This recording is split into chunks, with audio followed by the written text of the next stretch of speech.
All right, so the impact of the Nigerian border closure, or that border closure between Nigeria and Benin, could be felt a little closer. It may be actually felt in the price of your drink. Emmanuel Abajuyafi is here with the details. Hello, Yes, Izzy. Emmanuel. Hi, Izzy. All right, I'm so fine. you bring us the details. Of course, thank you very much, and thanks for joining me in business tonight. The Food and Beverage Association is hinting of possible hikes in the cost of beverages as far as Nigeria's land border with Benin remains closed. The executive secretary of the association, Samuel Agri, tells Joy Business with most raw materials of local manufacturers locked up in Nigeria, shortage of products in the markets, which will increase demands, will subsequently shoot up prices ahead of the festive season. When it comes to the closure of the Nigerian border? Well, the closure of the border has been a very serious concern. When there are shortages, unfortunately, people take advantage of whatever the situation finds itself.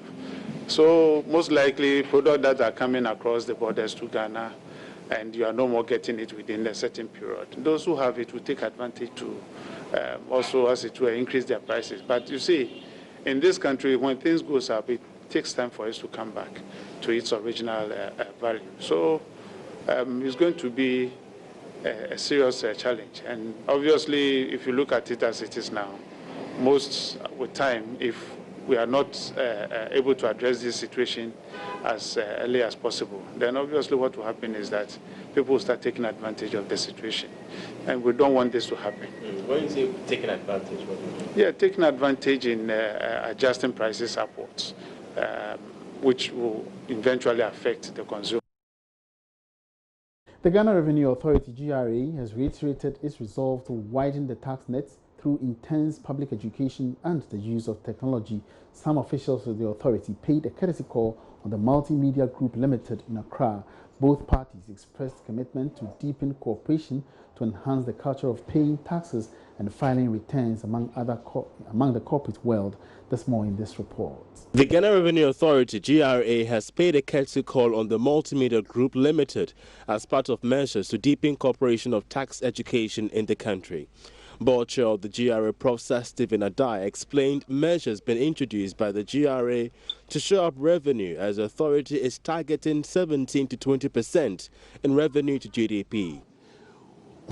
If there's a government in power, which happens to be today Nana Akufo-Addo's government, but whatever the government is, the first responsibility or the best that GRA can do for any government is to collect the requisite revenue. Also, Acting Commissioner General of the GRA, Amishadai Owusu-Amoah, cited technology as a major tool the GRA is employing to rake in much revenue for the state, with government targeting 42 billion Ghana cedis in domestic revenue for 2019. Amishadai Owusu-Amoah stated that the role of technology is unmatched. In terms of the expanding, bringing in more people into there. So I talk about the widening the net and deepening. So when I say deepening, like people who like you who are already paying, how do we get you to make sure that you are paying everything?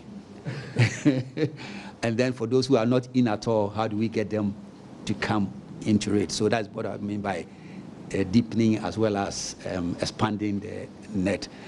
And to do this, we are looking at a complete transformation. We are looking at a complete modernization, and we are looking at increasing the revenues. Receiving the delegation on behalf of the Multimedia Group, Chief Operations Officer of Multimedia in charge of radio and digital media, Ken Ansah, expressed Multimedia's preparedness to support the GRA with tax education campaigns.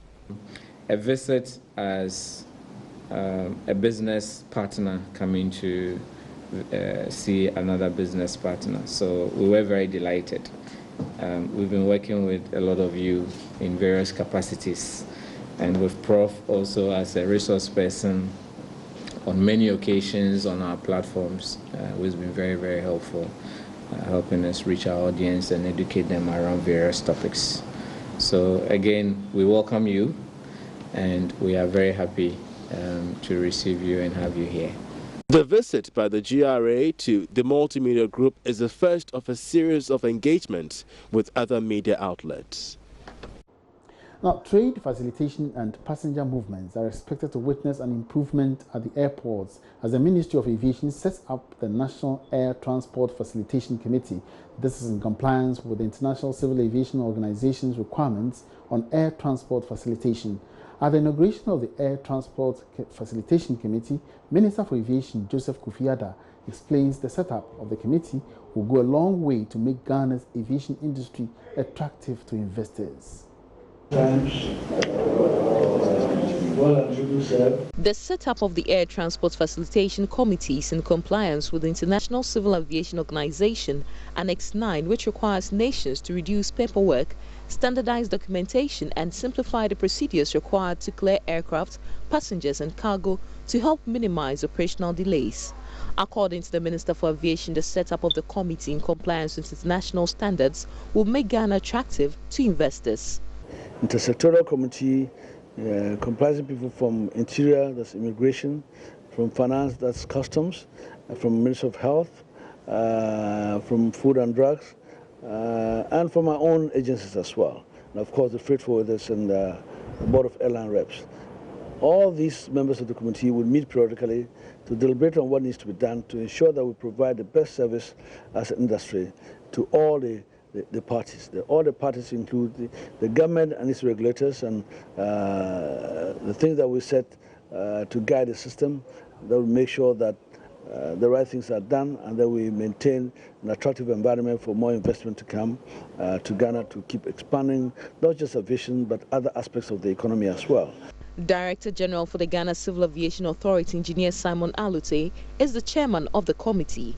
He explains some of the responsibilities of the committee. There are various initiatives which all states are mandated to implement. For example, we have the machine-readable travel documents, which is like an e-passport. And Ghana, it's working on this implementation. We've done one phase of it, but eventually we have to have chips in the passports. Then the e-passport will have to be validated and recognized electronically everywhere. So we have programs like the Public Key Directory, which Ghana is yet to be implemented. It's a global database of e-passports.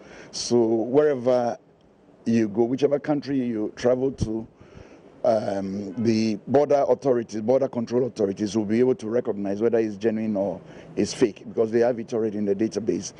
There are several other programs we can implement only as a body like the Facilitation Committee. You have the Advanced Passenger Information System, which Ghana is now working hard to implement, and involves a multi-sectoral approach. So the Facilitation Committee will be looking at the implementation of all these mandatory programs.